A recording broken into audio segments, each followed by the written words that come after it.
দামেস্ক বিজয় মুসলিম উম্মাহ Jerusalem বিজয়ের দ্বার প্রান্তে। কেন দামেস্ক বিজয় জেরুজালেম বিজয়ের দ্বার প্রান্তে? দামেস্ক বিজয় ছাড়া কোনোদিন জেরুজালেম বিজয় হয়নি। খালিদ বিন ওয়ালিদ, আমর ইবনুল আস তারাও যখন জেরুজালেম বিজয় করেছে দামেস্ক হয়ে যেতে হয়েছে। সালাহুদ্দিন আইয়ুবী যখন জেরুজালেম বিজয় করেছে দামেস্ক হয়ে যেতে হয়েছে।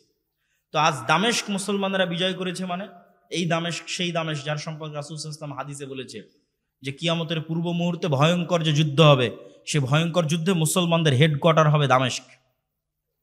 কোন ভয়ঙ্কর যুদ্ধ? যে ভয়ঙ্কর যুদ্ধে 12টা পতাকার নিচে না 80টি পতাকার নিচে ঐক্যবদ্ধ হবে খ্রিস্টানেরা, যার প্রত্যেকটা পতাকার নিচে 12,000 করে সৈন্য থাকবে। এবং এত ভয়াবহ যুদ্ধ হবে যে একটা বংশে যদি 100 জন মানুষ থাকে তার 99 জনই মরে যাবে, একজন বেঁচে থাকবে।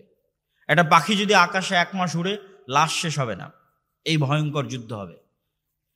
সম্মানিত উপস্থিতি, সেই দিন মুসলমানদের হেডকোয়ার্টার হবে দামেস্ক। দামেস্ক বিজয় হলে জেরুজালেম বিজয় হয়। অঙ্কের হিসাব শুরু থেকে শুরু করেন।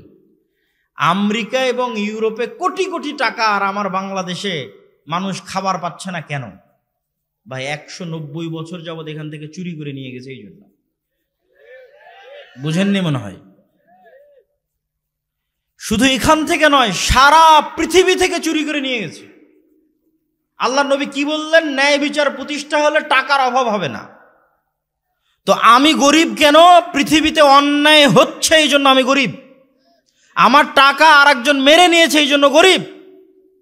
ব্রিটিশরা যখন পাক ভারতে প্রবেশ করে তখন সারা পৃথিবীর জিডিপির 30% ছিল, সারা পৃথিবীর জিডিপির 30% ছিল বাদশাহ আলমগীরের ভারত। আর ব্রিটিশরা যখন 1947-এ ভারত ত্যাগ করে তখন সারা পৃথিবীর জিডিপির 3% ছিল ভারত। তাহলে যে 27%-এর অধঃপতন, এই 27%-এর অধঃপতন এখান থেকে চুরি হয়ে গেছে। ওই অন্যায়ের কারণে আমি আপনি গরিব। আমার আপনার কাছে ইসলাম আছে এই জন্য গরিব, এটা মিথ্যা কথা। আমরা মাজলুম এই কারণে গরিব। সুদ, জুলম। এই যে গত 16 বছর কত হাজার কোটি টাকা যেন পাচার হয়েছে, সম্ভবত 80,000 কোটি টাকা পাচার হয়েছে। এই 80,000 কোটি টাকা কি আমার আপনার নয়? আমার আপনার। তাহলে ওই 80,000 কোটি টাকা পাচার হওয়ার কারণে তো আমি আপনি গরিব। এরকম প্রত্যেক সেক্টরে যে ন্যূন থেকে ন্যূনতম দুর্নীতি হচ্ছে, ওই প্রত্যেকটা দুর্নীতির কারণে আমি আপনি গরিব হচ্ছি। যেখানে ঘুষের লেনদেন হচ্ছে 500 টাকা, ওই 500 টাকার কারণে সারা বাংলাদেশের মানুষ 500 টাকার গরিব হচ্ছে। যেখানে সুদের লেনদেন হচ্ছে কোটি টাকা, ওই কোটি টাকার কারণে সারা বাংলাদেশের মানুষ ওই কোটি টাকার গরিব হচ্ছে। যখন এই লেনদেনটা হবে শতভাগ ন্যায় বিচারের সাথে, সারা পৃথিবীতে সারা দেশে শতভাগ ইনসাফের সাথে, তখন কেউ গরিব থাকবে? থাকবে না। তাহলে গরিব থাকার কারণ আর আমেরিকা আর ইউরোপের উন্নত হওয়ার কারণ ইসলাম না জুলম?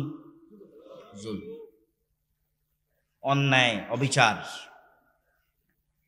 সম্মানিত উপস্থিতি, তাহলে তারা আজ উন্নত, তাই তাদের দেখে তাদের কপি করে মডারেট পদ্ধতিতে গণতন্ত্রের মাধ্যমে ইসলাম প্রতিষ্ঠা করতে হবে। এটা কি ঠিক? আপনাকে বলি, আপনি আরো পড়েন, আরো পড়েন, আরো পড়েন, পড়ার পর গিয়ে লাস্ট সারমর্ম দেখবেন, রাষ্ট্রে যেন ইসলাম প্রতিষ্ঠা হতে না পারে এই জন্যই গণতন্ত্র। আমি মনে হয় বুঝাতে পারলাম না। আমি যদি বুঝাতে না পারি এটা আমার ব্যর্থতা। রাষ্ট্রে যেন ইসলাম পরিপূর্ণভাবে শতভাগ ইসলাম রাষ্ট্রে প্রতিষ্ঠা হতে না পারে এই জন্য গণতন্ত্র। রাষ্ট্রে ইসলাম প্রতিষ্ঠা করার জন্য গণতন্ত্র এটা না। আর আমরা রাষ্ট্রে ইসলাম চাই না এই জন্য গণতন্ত্র অস্বীকার করছি এটাও নয়।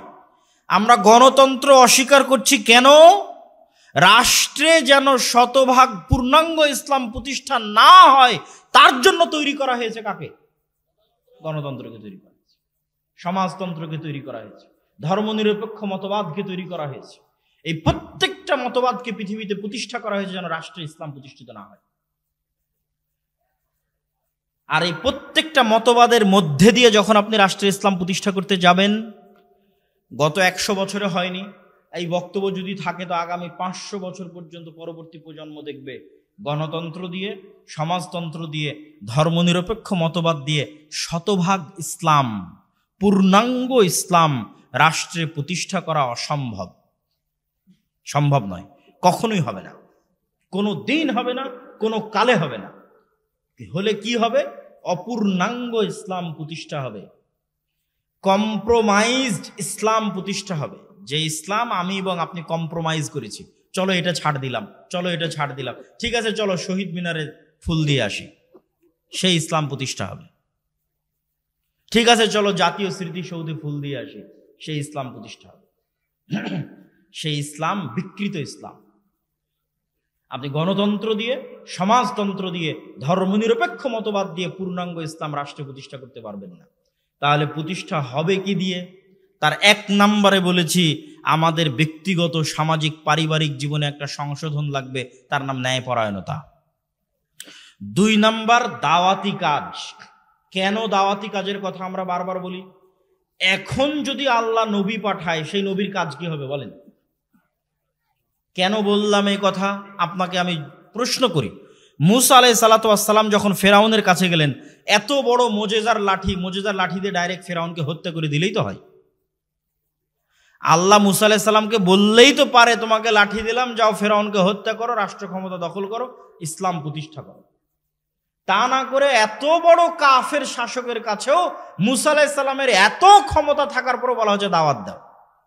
তাও কত দিন দাওয়াত দিল, কত বছর দাওয়াত দিল। আল্লাহ সুবহানাহু ওয়া তাআলা হুমজিক্যালি ডাইরেক্ট কোনো কিছু প্রতিষ্ঠা করতে চান না। আল্লাহ সুবহানাহু ওয়া তাআলা স্লোলি, লতিফ, ধীর স্থির ভাবে ওই পরীক্ষার মধ্যে দিয়ে, ওই সমস্ত কষ্টের মধ্যে দিয়ে, ওই সমস্ত দুঃখ, জুলম, অত্যাচারের মধ্যে দিয়ে ইসলাম প্রতিষ্ঠা হয়।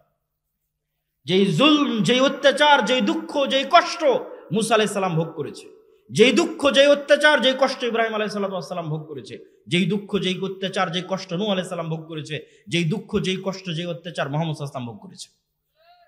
ইব্রাহিম আলাইহিস সালামকে দিয়ে পারলে, চাইলেই আল্লাহ সুবহানাহু ওয়া তাআলা যদি আগুনের মধ্যে থেকে ইব্রাহিমকে বাঁচাতে পারে যে আল্লাহ, তো সে আগুনে আল্লাহ নমরুদকে পুড়িয়ে দিতে পারে না? দাওয়াত দেওয়ার কি দরকার? সম্মানিত উপস্থিতি, এখনো নবী প্রেরিত হলে দাওয়াত দেবে, কিন্তু নবীদের দাওয়াত আর আমাদের দাওয়াতের মধ্যে আসমান জমিন পার্থক্য। এই জায়গাগুলোতেই আমাদেরকে ভুল ত্রুটি খুঁজে বের করতে হবে। নবীদের দাওয়াত আর আমাদের দাওয়াতের মধ্যে কি কি পার্থক্য? নবীরা সব সময় ক্ষমতার কেন্দ্রবিন্দুতে আঘাত করেছে, দাওয়াত দিয়েছে ক্ষমতার কেন্দ্রবিন্দুতে। আল্লাহর নবীও যখন দাওয়াত দেওয়া শুরু করেছে, মক্কার কুরাইশদের টপ লেভেলের সর্দারেরা উপস্থিত হয়েছে, সেখানে দাওয়াতের ঘোষণা হয়েছে। মুসা আলাইহিস সালাতু ওয়াস সালাম একদম ডাইরেক্ট, আল্লাহ বলেছে ডাইরেক্ট ফেরাউনের কাছে, কোথাও নয়, এদিক ওদিক থামার দরকার নেই, সোজা ফেরাউনের কাছে। ইব্রাহিম আলাইহিস সালাতু ওয়াস সালাম সোজা রাষ্ট্র ক্ষমতার কেন্দ্রবিন্দুতে। আর আমরা আলেম ওলামা রাষ্ট্রের কাছে গেছি নিজের স্বার্থ হাসিল করতে, দাওয়াত দিতে নয়। গত 16 বছর কি হানাফি কি আহলে হাদিস সকল আলেম ওলামা, এমপি, মন্ত্রী, মিনিস্টার, ওসি, ডিসি, এসপির কাছে গেছে নিজের স্বার্থ হাসিল করতে। ভাই আমার এই কাজটা করা লাগবে, একটু করে দিন। ভাই আমার এত বড় সংগঠন আছে, এত বড় দল আছে, আমার এটা করার দরকার, একটু করে দিন। রাষ্ট্রের কেন্দ্রবিন্দুতে নির্ভেজাল ইসলাম নিয়ে, নিষ্কলুষ ইসলাম নিয়ে, নিঃস্বার্থ ইসলাম নিয়ে আঘাত করবে, এরকম মায়ের সন্তানের জন্মই হয়নি। নিঃস্বার্থভাবে আঘাত করবে রাষ্ট্রের কেন্দ্রে, কোনো স্বার্থ নাই, আমার এই কাজটা করে দিতে হবে ভাই, এটা একটু দেখেন, এগুলো না, ডাইরেক্ট আপনি যেটা করছেন সেটা ভুল করছেন, অন্যায় করছেন, ফিরে আসতে হবে। আপনি মুসলিম, আপনাকে সংশোধন হতে হবে। এরকম নিঃস্বার্থ দাওয়াত কেউ নিয়ে যায়নি। নবীরা নিঃস্বার্থ দাওয়াত নিয়ে যেতেন, রাষ্ট্রের কেন্দ্রবিন্দুতে নিয়ে যেতেন। এই জন্য নবীদের সাথে লড়াই শুরু হয়ে যেত, আমাদের সাথে লড়াই শুরু হয় না। এইরকম নবীদের দাওয়াতের সাথে আমাদের দাওয়াতের এরকম অসংখ্য পার্থক্য আছে, যেই পার্থক্যগুলোর কারণে আমরা সঠিকভাবে দাওয়াতি কাজ করতে পারছি না। 1 নাম্বার ন্যায়পরায়ণতা, 2 নাম্বার দাওয়াতি কাজ, 3 নাম্বার সোশ্যাল জাস্টিস। এটা আজকে নতুন তত্ত্ব যুক্ত করে দিলাম। এই বিষয়ে এর আগেও বক্তব্য দিয়েছি, কিন্তু এই পয়েন্টটা উল্লেখ করিনি। সামাজিক ন্যায় বিচার। সামাজিক ন্যায় বিচার আবার কি? আল আদাবুল মুফরাদ খুলে দেখেন। আল আদাবুল মুফরাদে ইমাম বুখারীর লেখা একটা বই, ধারাবাহিক উল্লেখ করতে থেকেছে সমাজে আপনি কেমনে চলবেন। তার প্রত্যেকটা এমন ছোট ছোট ছোট ছোট ছোট ছোট ছোট ছোট অধ্যায়। বাপ মায়ের সাথে ভালো ব্যবহার, পাড়া প্রতিবেশীর সাথে ভালো ব্যবহার, ইয়েতিমের হক, আত্মীয় স্বজনের হক, সন্তান সন্ততির হক, স্ত্রীর হক, এই রকম বলতে বলতে বলতে বলতে বিশাল বই। মানে সমাজের প্রত্যেকটা স্তরে কি হতে পারে। সমাজ মানে কি? কয়েকটা পরিবার মিলে একটা সমাজ, পাড়া প্রতিবেশী মিলে সমাজ, পাড়া প্রতিবেশীর সাথে কি হবে, আত্মীয়ের সাথে কি হবে, বাপ মায়ের সাথে কি হবে, ভাই বোনের সাথে কি হবে, প্রত্যেকটা বিস্তর তুলে ধরেছেন ইমাম বুখারী রাহিমাহুল্লাহ। আর আল্লাহ সুবহানাহু ওয়া তাআলা তুলে ধরেছে সূরা হুজরাতের মধ্যে যে সমাজ কেমনে চলবে। গীবতের কথা তুলে ধরেছে, গোয়েন্দাগিরির কথা তুলে ধরেছে, ঠাট্টা মশকরা উপহাসের কথা তুলে ধরেছে। সোশ্যাল জাস্টিস মানে সামাজিক ন্যায় বিচার। ব্রিটিশরা যখন, এই তত্ত্বটা কেন দিচ্ছি এটা একটু বুঝতে হবে, ব্রিটিশরা যখন ক্ষমতা দখল করলো, মুসলমানেরা যখন দেখলো যে ক্ষমতায় আমরা তাদের সাথে পাচ্ছি না, তখন মুসলমানের একটা ছোট্ট বুদ্ধি অবলম্বন করলো, যে বুদ্ধি এখনো আপনারা অবলম্বন করতে পারবেন কিন্তু করেন না। তিতুমির এটাই করেছে, হাজী শরীয়তুল্লাহ এটাই করেছে, সৈয়দ আহমদ বেরলভী এটাই করেছে, শাহ ইসমাইল শহীদ এটাই করেছে। সেটা কি? ডিসেন্ট্রালাইজেশন, ক্ষমতার বিকেন্দ্রীকরণ। ঠিক আছে, তুমি দিল্লিতে বসে আছো, দিল্লিতে বসে থাকো। আমার ছোটনায় কি হচ্ছে এটা কি আর দিল্লিতে বসে থেকে সবসময় ব্রিটিশ সরকারের দেখার ক্ষমতা আছে? আমার প্রশ্ন কি বুঝতে পারছেন? আমার দেবিদ্বার, বড়িচং, কোরপাই, ছোটনা এই অঞ্চলে কি হচ্ছে ওই দিল্লিতে বসে থেকে ব্রিটিশের পুলিশের 24 ঘন্টা তদারকি করার ক্ষমতা নাই। তাহলে আমি অন্তত আমার সমাজে ইসলাম প্রতিষ্ঠা রাখবো। আমার কথা কি বুঝতে পারছেন আপনারা? যে আমি অন্তত আমার সমাজে কি প্রতিষ্ঠা রাখবো? একটু কথা বলেন, কি প্রতিষ্ঠা রাখবো? ইসলাম কিভাবে প্রতিষ্ঠা রাখবেন সেটাও বলে দিচ্ছি। সমাজে কিভাবে আপনি ইসলাম প্রতিষ্ঠা রাখবেন। আল আমরু বিল মারুফ ওয়ান নাহি আনিল মুনকার, সৎ কাজের আদেশ, অসৎ কাজে বাধা, প্রত্যেক নবীর বৈশিষ্ট্য, উম্মতে মুহাম্মাদির বৈশিষ্ট্য। তো আপনার গ্রামে একটা মেয়ের বিবাহ হচ্ছে ডিমান্ড, যৌতুকের সাথে। তো আপনি ইমাম সাহেব কোন লজ্জায় সেই যৌতুকের বিবাহ পড়াচ্ছেন? আমাকে উত্তর দেন। আপনারা মুসলমান নাম নিয়ে কোন লজ্জায় সেই যৌতুকের বিবাহে অংশগ্রহণ করছেন? উত্তর দেন। আপনি জেনে বুঝে, ইমাম সাহেব জেনে বুঝে, নামাজি মুসলমানেরা জেনে বুঝে, হাজি মুসলমানেরা জেনে বুঝে, ওমরাকারী মুসলমানেরা জেনে বুঝে, দানবীর মুসলমানেরা জেনে বুঝে, হুজুর আলেম মুসলমান জেনে বুঝে সমাজে অন্যায় করছে। তাহলে এই গোলাম থাকবে না, এই জাতি গোলাম থাকবে না, তো কে গোলাম থাকবে? ওই অন্যায়ের প্রতিবাদ করেন। এটা অন্যায় হচ্ছে, প্রতিবাদ করেন। আল আমরু বিল মারুফ ওয়ান নাহি আনিল মুনকার, সৎ কাজের আদেশ, অসৎ কাজে বাধা। আপনার সমাজে অন্যায় হতে দিয়েন না। বাংলাদেশের কোন একটা সমাজ যদি এরকম প্রতিষ্ঠিত হয়ে যায়, বাংলাদেশের কোন একটা দল যদি এরকম প্রতিষ্ঠিত হয়ে যায়, কোন একটা মাদ্রাসা যদি এরকম প্রতিষ্ঠিত হয়ে যায় যেখানে শতভাগ ন্যায় বিচার আছে, ওখান থেকে ইসলামের উত্থান হবে। ওখান থেকে কিসের উত্থান হবে? ইসলামের উত্থান হবে। সম্মানিত উপস্থিতি, সোশ্যাল জাস্টিস, সামাজিক ন্যায় বিচার। গত 16 বছর আওয়ামী লীগের সরকার বা গত 16 বছর যে ফ্যাসিজমের সরকার ছিল, তারা গ্রাম পর্যন্ত, পাড়া পর্যন্ত দলীয়করণ করেছে, করেনি? তথা একদম গ্রাম পাড়ায় যদি কোনো সালিশ হয় সেটা ওই দলের নেতার মাধ্যমে, ঘুষের মাধ্যমে সালিশ হতে হবে। কিন্তু যখন এই সরকার বিদায় নিয়েছে তখন এই জায়গাগুলো শূন্য। গ্রাম পর্যায়ে পাওয়ার শূন্য, পাওয়ার খালি হয়ে গেছে। সেই পাওয়ারটা আপনারা মুসলমানেরা বসে বসে আর এক দলের হাতে দিয়ে দিচ্ছেন। আমি যদি বুঝাতে না পারি এটা আমার ব্যর্থতা। এখন সারা বাংলাদেশের গ্রাম পর্যায়ে ক্ষমতা শূন্য। কেননা গত 16 বছর যেই ফ্যাসিজম ছিল সেই ফ্যাসিজম বিদায় নিয়েছে। কিন্তু দুঃখজনক হলেও সত্য যে মুসলমানেরা বসে বসে অন্তত তাদের গ্রাম পর্যায়ের ক্ষমতা আর এক দলের হাতে তুলে দিচ্ছে। যেখানে যান সেখানেই শোনা যাচ্ছে ভাই আগে তারা এসে চাঁদা নিত, এখন এরা চাঁদা নিচ্ছে। তাহলে তো সামাজিকভাবে অন্যায় অবিচার আপনারা প্রতিষ্ঠা রেখেছেন। এখন কেন একটু বুক চেতিয়ে বলতে পারেন না, না আমার গ্রামে অন্যায় হবে না? এখন তো কেউ নাই, এখন তো আপনার গলা টিপে ধরবে এইরকম কোনো শক্তি নাই। তাহলে কেন আপনি আপনার গ্রাম পর্যায়ে, কেন মসজিদের ইমাম, কেন গ্রামের মাদ্রাসা অন্তত গ্রামের সালিশের দায়িত্বটা নিচ্ছে না? ভাই নেয়নি ব্রিটিশ আমলে? পঞ্চায়েত হয়নি? আলেম ওলামা মসজিদ মাদ্রাসার শিক্ষকেরা সালিশ করেনি? মসজিদের ইমাম সালিশ করেনি?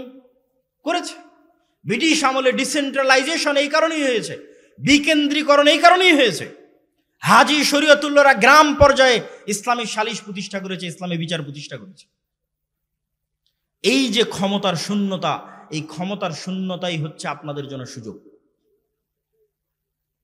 আপনাদের গ্রাম পর্যায়ে সমাজ ব্যবস্থাকে শক্তিশালী করতে হবে, মসজিদ কেন্দ্রিক সমাজকে শক্তিশালী করতে হবে। মসজিদ কেন্দ্রিক সমাজ শক্তিশালী হবে, তার এক নম্বর ভিত্তি কি? সমাজে অন্যায় হতে দেওয়া যাবে না। তার একটা অন্যায়ের উদাহরণ দিয়েছি, যৌতুক। এরকম আরো কত অন্যায় হয় সমাজে, গ্রামে। একদল যুবক যদি দাঁড়িয়ে যায় এই পাওয়ার শূন্যতার অবস্থায়, একদল 10টা যুবকও যদি দাঁড়িয়ে যায় আমার গ্রামে অন্যায় হতে দিব না। কিসের উমুক দল তুমুক দলের নেতা? সালিশ হবে ন্যায়ের সাথে, বিচার হবে ন্যায়ের সাথে, বিয়ে শাদী হবে ন্যায়ের সাথে। প্রতিষ্ঠা করেন, রাষ্ট্র ইসলাম প্রতিষ্ঠা হয়ে যাবে ইনশাআল্লাহ। গত দীর্ঘ 16 বছরে এই আলোচনা করা এবং না করা ছিল সমান, কেননা সেটি বুঝা বা বাস্তবে প্রয়োগ করা বা কোনো সুযোগ আছে এরকম কল্পনা মানুষের ছিল না। যেহেতু মানুষ এখন কথা বলার সুযোগ পাচ্ছে এবং বিভিন্ন তন্ত্র মন্ত্র মতবাদ বাংলাদেশে প্রতিষ্ঠিত করার চেষ্টা করা হচ্ছে, সেহেতু ইসলাম কিভাবে প্রতিষ্ঠিত হবে এটি আমাদের জানা প্রয়োজন না প্রয়োজন নয়? প্রয়োজন। আপনারা যারা নিজেদেরকে আহলুল হাদিস বা সালাফি বলে পরিচয় দেন, তাদের আবার আরেকটা সমস্যা, সেটি হচ্ছে আপনারা গণতন্ত্রের বিরুদ্ধে তথা গণতন্ত্রকে শিরক এবং হারাম মনে করেন। তখন পাল্টা যখন আবার কেউ প্রশ্ন করে যে আপনি গণতান্ত্রিক পদ্ধতিতে ক্ষমতায় যাবেন না, তো রাষ্ট্রের ইসলাম প্রতিষ্ঠা করবেন কিভাবে? তখন আহলে হাদিসদেরকে বানিয়ে দেওয়া হয় যে তারা হয়তো রাষ্ট্রে ইসলাম প্রতিষ্ঠার শত্রু, কিন্তু বিষয়টি কি তেমন? আসলে তেমন নয়। তাহলে কি আমাদের জানা দরকার আছে না নাই? আবার যখন আপনারা বলবেন যে আমি দাওয়াতি কাজের মাধ্যমে রাষ্ট্রে ইসলাম প্রতিষ্ঠা করতে চাই, তখনও এটি যুবক সমাজের মানুষের বিবেকে ব্রেনে ধরে না। কিভাবে দাওয়াতি কাজের মাধ্যমে রাষ্ট্রে ইসলাম প্রতিষ্ঠা হবে? তখন আমাদের দাবিটা শুধু দাবি থেকে যায়, সেটির পক্ষে লজিক দাঁড় করানো এবং বাস্তবে সেটি নিয়ে কাজ করার মতো কোনো পরিবেশ আমি আমার বুদ্ধিতে, আমার চিন্তা চেতনায়, গবেষণায় দেখিনি। এটি আমাদের একটি দুর্বলতা। তো এই দুর্বলতা কাটিয়ে উঠে কিভাবে আপনি রাষ্ট্রে ইসলাম প্রতিষ্ঠা করবেন সালাফে সালেহিনের মানহাজ অনুযায়ী, তা আমাদের জানার দরকার আছে। তার পূর্বে আলোচনা করি সংক্ষিপ্ত, এই বিষয়ে আলোচনা করতে গিয়ে সংক্ষিপ্ত আলোচনা, রাষ্ট্রে ইসলাম বলতে কি বুঝায়। তাত্ত্বিক আলোচনা না করে একদম সহজ ভাষায় আপনাদেরকে বুঝতে হবে রাষ্ট্রে ইসলাম বলতে কি বুঝায়। ঈসা আলাইহিস সালাতু ওয়াস সালামের বর্ণনা দিতে গিয়ে রাসূলুল্লাহ সাল্লাল্লাহু আলাইহি ওয়াসাল্লাম বলেছেন যে ঈসা আলাইহিস সালাতু ওয়াস সালাম যখন পৃথিবীতে নেমে আসবে, তখন তিনি ইয়াকসিরুস সালিব, খ্রিস্টানদের যে ক্রোশ আছে সেটাকে ভেঙে দিবেন, ওয়ায়াকতুলুল খিনজির, এবং শুকুরকে চিরতরে হারাম করবেন, শুকুরকে হত্যা করবেন, নির্মূল করে দিবেন পৃথিবী থেকে। তারপরে কি বলছেন? তিনি হবেন হাকামান মুকসিতা, ন্যায় পরায়ণ শাসক। ঈসা আলাইহিস সালাতু ওয়াস সালামের ক্ষেত্রে আল্লাহর নবী বলছেন তিনি হবেন ন্যায় পরায়ণ শাসক, ন্যায় বিচারকারী শাসক।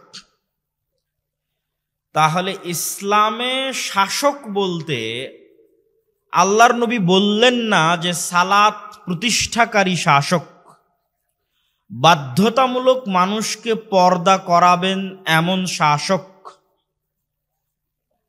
বাধ্যতামূলক মানুষকে হজ করাবেন, ওমরা করাবেন এমন শাসক, বাধ্যতামূলক মানুষকে দাড়ি রাখাবেন এমন শাসক। এগুলো প্রত্যেকটাই ইসলামের বড় বড় বিধান, কিন্তু রাষ্ট্রে যখন ইসলামের কথা আসবে তখন এক নম্বরে আসবে ন্যায়পরায়ণ, ন্যায় বিচার। রাষ্ট্রে ইসলাম বলতে গেলে এক নম্বরে ন্যায়পরায়ণ, ন্যায় বিচার। ন্যায়পরায়ণ, ন্যায় বিচার মানে ইহুদিও ন্যায় বিচার পাবে, হিন্দু ন্যায় বিচার পাবে, মুশরিকও ন্যায় বিচার পাবে, মুসলিমও ন্যায় বিচার পাবে, অমুসলিমও ন্যায় বিচার পাবে। ন্যায় প্রতিষ্ঠা করতে পারা ইসলামী রাষ্ট্রের মূল মানদণ্ড এবং ভিত্তি। আর এখান থেকেই আপনি বুঝে নেবেন যে আমাদের দ্বারা কেন রাষ্ট্রে ইসলাম প্রতিষ্ঠা সম্ভব নয়, কেন বাংলাদেশের মুসলমানদের দিয়ে রাষ্ট্রে ইসলাম প্রতিষ্ঠা সম্ভব নয়। তার এই একটা কারণই যথেষ্ট। সেটি কি? যেহেতু রাষ্ট্রে ইসলাম প্রতিষ্ঠা মানে সর্বপ্রথম ন্যায়পরায়ণতা, ন্যায় বিচার, তো মুসলমানের মধ্যেই তো ন্যায়পরায়ণতা নাই, ন্যায় বিচার নাই, তো তাকে দিয়ে আল্লাহ কি রাষ্ট্রে ইসলাম প্রতিষ্ঠা করাবেন? আল্লাহ করাবেন না। সালাত দিয়ে আমার মতো আপনার মতো মুসলমান জান্নাতে চলে যাবে, তাওহীদ দিয়ে আমার মতো আপনার মতো মুসলমান জান্নাতে চলে যাবে, কিন্তু রাষ্ট্রের মালিক হবে যদি ন্যায়পরায়ণতা না থাকে, আর সে রাষ্ট্রের মালিক হয়ে যাবে সালাত দিয়ে, রাষ্ট্রের মালিক হয়ে যাবে তাওহীদ দিয়ে, অসম্ভব। তাহলে সালাত এবং তাওহীদ অবশ্যই ইসলামের গুরুত্বপূর্ণ অঙ্গ, কিন্তু এমনও হাজারো মানুষ আছে যারা সালাত আদায় করার পরও মুনাফিক, তাওহীদে বাহ্যিক ঈমান আনয়নের পরও মুনাফিক। এমনও লাখো মুসলমান আছে যারা হজ এবং উমরা করার পরও মুনাফিক। আমি বলিনি, আল্লাহর নবী বলেছেন, সালাসুম মান কুন্না ফীহ, তিনটা বৈশিষ্ট্য অথবা চারটা বৈশিষ্ট্য যার মধ্যে পাওয়া যাবে সে মুনাফিকান খালেসা, নিষ্কলুষ নির্ভেজাল মুনাফিক। যদিও সালাত আদায় করে, যদিও সিয়াম পালন করে, তবুও মুনাফিক, খালেস নির্ভেজাল মুনাফিক। ইদা হাদ্দাসা কাযাবা, যখন কথা বলে মিথ্যা বলে, ওয়াইদা ওয়াদা আখলাফা, যখন ওয়াদা করে ভঙ্গ করে, ওয়াইদা তুমিনা খানা, যখন দায়িত্ব দেওয়া হয় দায়িত্বের সাথে আমানত রাখা হয় আমানতের খেয়ানত করে।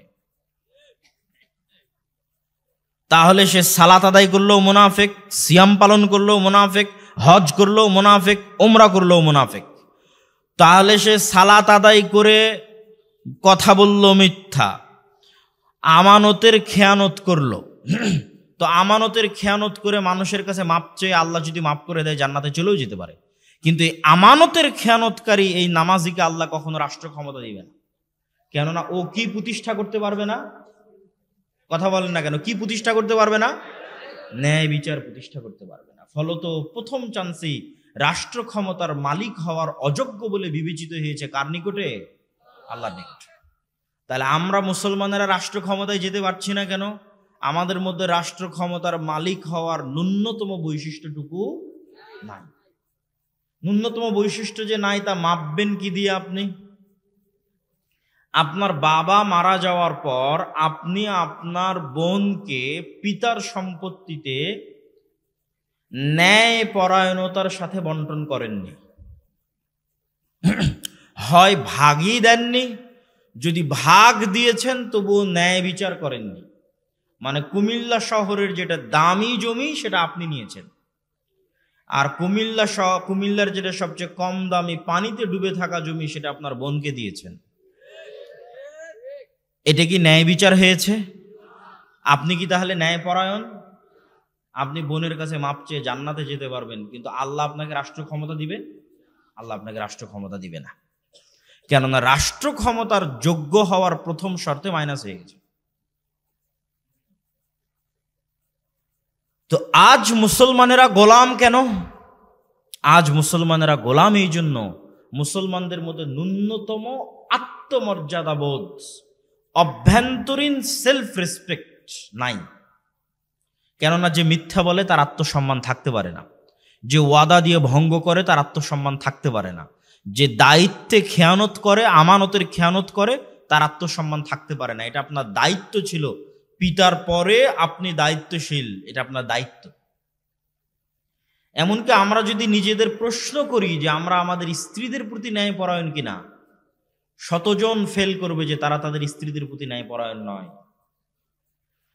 আর রাসূলুল্লাহ সাল্লাল্লাহু আলাইহি ওয়াসাল্লাম সম্পর্কে তার স্ত্রীদেরকে জিজ্ঞেস করা হোক তিনি ন্যায় বিচারক ছিলেন কিনা তার স্ত্রীদের মধ্যে। আমরা তো আমাদের স্ত্রীর হক পর্যন্ত ন্যায় বিচারের সাথে দিতে পারিনি, কিভাবে রাষ্ট্রের মালিক হব? পরিবারের দায়িত্ব পেয়ে ন্যায় বিচার করতে পারেনি, রাষ্ট্রের দায়িত্ব নিয়ে কেমনে ন্যায় বিচার করব? আর একই অবস্থা যে সারা পৃথিবীর মুসলমানদের, তার সবচেয়ে বড় উদাহরণ কি?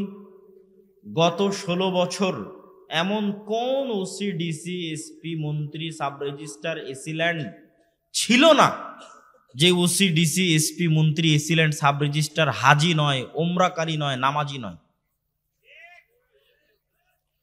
তাহাজ্জুদ গুজার খুনি এমপি ছিল, ছিল না? ছিল। তারপরে কি ছিল? প্রশ্ন ফাঁসের টাকা আল্লাহর রাস্তায় দান করেছে। এরকম দায়িত্বশীল ছিল না? ছিল না? ছিল। তাহলে আমরা আলেম ওলামা মানুষকে বুঝাতে পারিনি যে ইসলাম কি। সে মনে করেছে সে প্রশ্ন ফাঁসের টাকা আল্লাহর রাস্তায় দান করে দিবে, তার মাফ হয়ে যাবে। নাউজুবিল্লাহি মিন যালিক। অথচ সে ওই যে দায়িত্বে ছিল, ওই দায়িত্বের সাথে খেয়ানত করেছে। তার দায়িত্ব ছিল এটির আমানতকে রক্ষা করা, খেয়ানত করেছে। ওসিল্যান্ড, এসপি, এসি, মন্ত্রী সব নিজ নিজ দায়িত্বের সাথে খেয়ানত করতেছে, 24 ঘন্টা খেয়ানত করতেছে। তাহলে তারা প্রশ্ন হবে, তাহলে তারা কেন সালাত আদায় করে, কেন তাহাজ্জুদের সালাত আদায় করে, কেন আল্লাহর রাস্তায় দান করে? তারা এই প্রত্যেক সালাত দিয়ে, প্রত্যেকটা আল্লাহর রাস্তায় দান দিয়ে তাদের মুনাফিকিকে ঢাকতে চায়। তারা মুনাফিক, খাঁটি মুনাফিক। কিন্তু মুনাফিকিকে ঢাকবে কি দিয়ে? মুনাফিকি ঢাকতে হজ করতে গেছে। কেন? ও তো মিথ্যুক, ও তো মানুষের সম্পদ অন্যায়ভাবে মেরে খায়, ও তো মিথ্যা কথা বলে, ও তো নিজ দায়িত্বের সাথে 24 ঘন্টা খেয়ানত করে। একজন ওসি ল্যান্ড, একজন ওসি, ডিসি, এসপি, মন্ত্রী, মিনিস্টার 24 ঘন্টা তার দায়িত্বের সাথে খেয়ানত করতেছে। তাহলে নামাজ পড়ে কেন? ও নামাজ পড়ে ও যে মুনাফিক, এই মুনাফিকি ঢাকতে। আমল দিয়ে মুনাফিকি ঢাকতে চায়। সম্মানিত উপস্থিতি, এই সমস্ত মুনাফিক মুসলিমদের আল্লাহ সুবহানাহু ওয়া তাআলা কখনো দেশ, জাতি, রাষ্ট্রের দায়িত্ব দিবেন না। শুধু কি স্বাভাবিক সাধারণ মুসলমান, আলেম ওলামাদের মধ্যেও সবচেয়ে বড় কমতি আছে, আমাদের মধ্যেও সবচেয়ে বড় কমতি আছে ন্যায়পরায়ণতায়। যত মতভেদ তৈরি হয়েছে, দল তৈরি হয়েছে, ভাঙ্গন তৈরি হয়েছে, এই সমস্ত দল, উপদল এবং ভাঙ্গনে মাসলা মাসাইলের চাইতে বড় কারণ ন্যায়পরায়ণতা।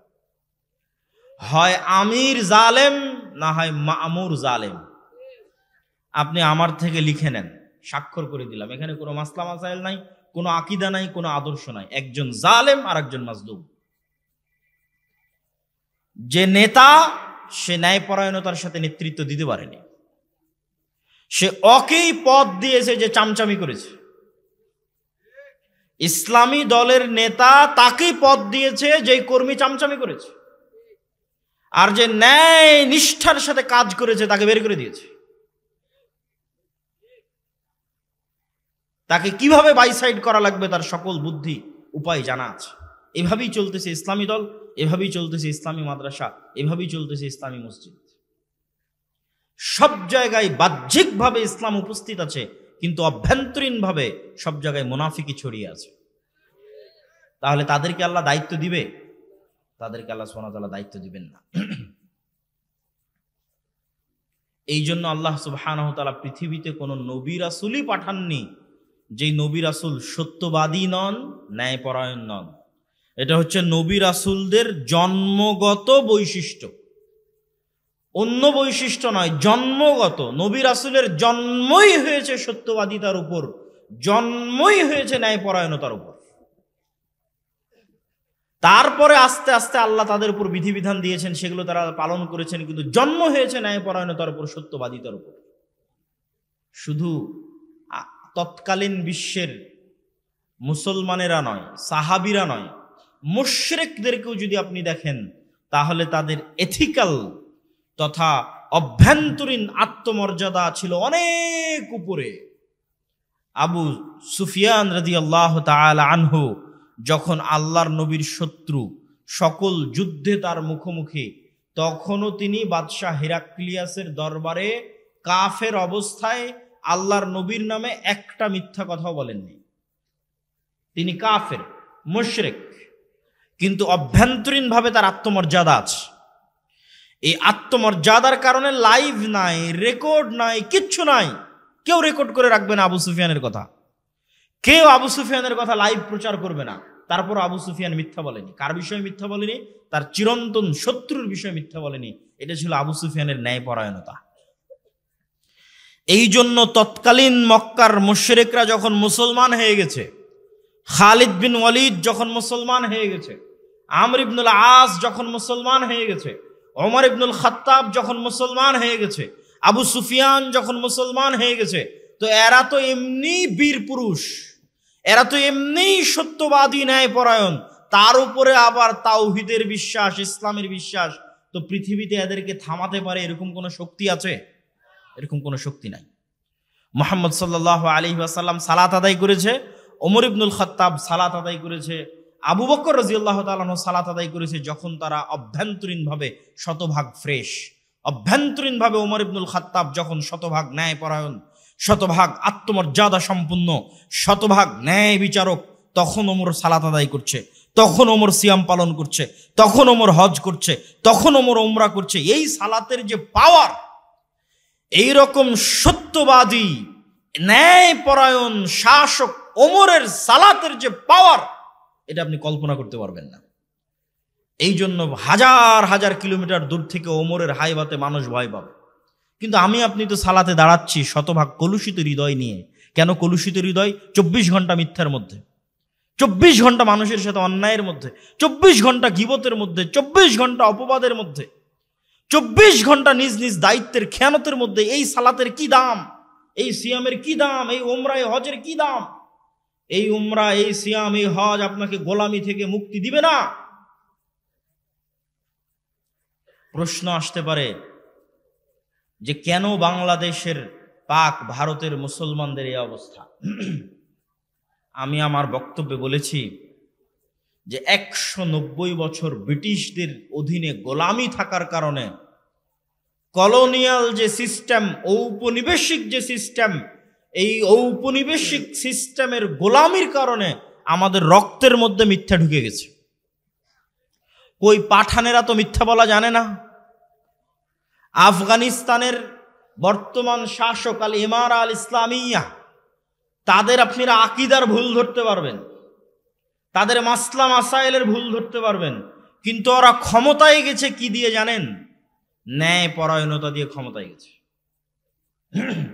মানে গোটা আফগানিস্তানের মানুষ বিশ্বাস করে যে কেউ যদি ন্যায় বিচার করতে পারে তাহলে এরা ন্যায় বিচার করতে পারবে, কেউ যদি টাকা না মারে তাহলে এরা তারা যারা টাকা মারবে না, কেউ যদি দুর্নীতি না করে তাহলে এরা তারা যারা দুর্নীতি করবে না। তো তারা কোনোদিন ব্রিটিশ বলেন, আমেরিকা বলেন, রাশিয়া বলেন কারো গোলামি করেনি। তো যখন কারো গোলামি করেনি তখন মিথ্যা বলা শিখেনি, যখন কারো গোলামি করেনি তখন মিথ্যা বলা শিখেনি। আত্মমর্যাদা ঠিক থেকেছে। ন্যায়পরায়ণতা দিয়ে শাসক হওয়া যায়, ন্যায়পরায়ণতা দিয়ে শাসক হতে হবে। সম্মানিত উপস্থিতি, রাসূলুল্লাহ সাল্লাল্লাহু আলাইহি ওয়াসাল্লাম বলেন, সাবআতুন ইউদিল্লুহুমুল্লাহ ইয়াওমা লা দিল্লা ইল্লা দিল্লুহ। 7 শ্রেণীর মানুষকে আল্লাহ সুবহানাহু ওয়া তাআলা কিয়ামতের মাঠে বিশেষ ছায়া দিবেন, তার এক নাম্বার ইমামুন আদিল, ন্যায়পরায়ণ দায়িত্বশীল। ইবনুল কাইয়িম রাহিমাহুল্লাহ লিখছেন এই হাদিসের ব্যাখ্যায় যে একজন মানুষ সারা রাত ইবাদত করলো আর একজন মানুষ সারা দিন সিয়াম পালন করলো, এই মানুষ আর আরেকজন মানুষ, দুইজন মানুষের মধ্যে ন্যায়ের সাথে মীমাংসা করে দিল, এর নেকি বেশি। দুইজন মানুষের মধ্যে মীমাংসা করে দিল কিসের সাথে? ন্যায়ের সাথে। তো ন্যায়পরায়ণ দায়িত্বশীল আল্লাহর সুবহানাহু ওয়া তাআলার বিশেষ ছায়া এক নম্বরে, আল্লাহর নবীর হাদিসে এক নম্বরে ন্যায়পরায়ণ দায়িত্বশীল। সম্মানিত উপস্থিতি, আমরা আলোচনা করছিলাম ইসলামের সামগ্রিক বিজয় কিভাবে সম্ভব, সেটি বুঝাতে গিয়ে বলছিলাম রাষ্ট্রে ইসলাম মানে কি। আজকের পাশ্চাত্য বিশ্ব আমাদের শিখায় রাষ্ট্রে ইসলাম মানে হাত কাটে নেবে, রাষ্ট্রে ইসলাম মানে রজম করবে, রাষ্ট্রে ইসলাম মানে সবাইকে ঘরবন্দি করে পর্দা করতে বাধ্য করবে, রাষ্ট্রে ইসলাম মানে মেয়েদেরকে কাউকে পড়তে দিবে না। কিন্তু কেউ এটা বলে না যে রাষ্ট্রে ইসলাম মানে প্রত্যেক নাগরিকের ন্যায় বিচার এবং ন্যায়পরায়ণতা। এটা তো বলে না ভাই। ন্যায়পরায়ণতা, ন্যায় বিচার প্রতিষ্ঠা হলে কি হবে? যে হাদিস দিয়ে শুরু করেছিলাম ওই হাদিসের পরের অংশে বলা আছে, রাসূলুল্লাহ সাল্লাল্লাহু আলাইহি ওয়াসাল্লাম বলছেন টাকার পরিমাণ এত বেশি হয়ে যাবে যে নেওয়ার মতো কোনো মানুষ থাকবে না। ঈসা আলাইহিস সালামের কথা বলা হচ্ছে, ঈসা আলাইহিস সালাম যখন হাকামান মুকসিতা, ন্যায় বিচার প্রতিষ্ঠা করবেন পৃথিবীতে, তখন টাকার পরিমাণ এত বেশি হয়ে যাবে যে কেউ নেওয়ার মতো লোক থাকবে না। তাহলে টাকা বেশি হওয়ার সাথে ন্যায় বিচারের সম্পর্ক কি? আপনাকে বুঝাই, যারা গণতন্ত্রের নামে ইসলাম প্রতিষ্ঠা করতে চায় তাদেরকে অংশটা খুব ভালোভাবে শুনতে হবে যে ন্যায় বিচারের সাথে টাকার সম্পর্ক কি। আজ যখন আমরা আমেরিকা যাই, ইংল্যান্ড যাই, দেখি কি সাজানো গুছানো সুচারু রূপের দেশ, কি উন্নত সিস্টেম, টেকনোলজি, ইউনিভার্সিটি।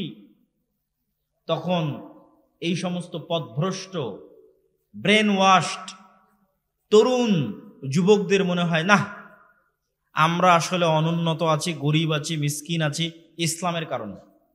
এরা তো ইসলাম ছেড়ে দিয়ে ধনী হয়ে গেছে। বলেন নাউজুবিল্লাহ। বক্তব্য কিভাবে মিলাবো একটু মনোযোগ দিয়ে শুনবেন।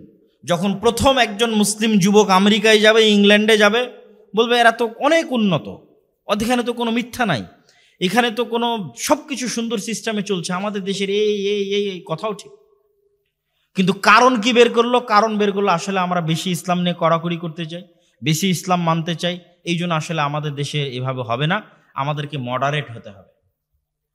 আমরা যদি এখন আমেরিকা এবং ইউরোপের মতো মডারেট হই তাহলে আমরা উন্নত হব।